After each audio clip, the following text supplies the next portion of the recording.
Ba'zan birgina qaror butun hayotni o'zgartiradi. Hammasi oddiy taklifdek boshlanadi. Ammo vijdon hech qachon jim qolmaydi.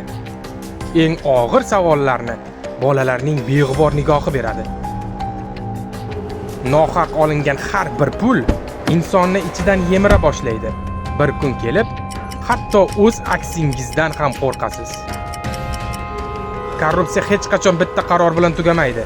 U odamni asta-sekin o'z domiga tortadi. Lekin har doim tanlov bor. Bir halol qaror insonni yana ozod qiladi.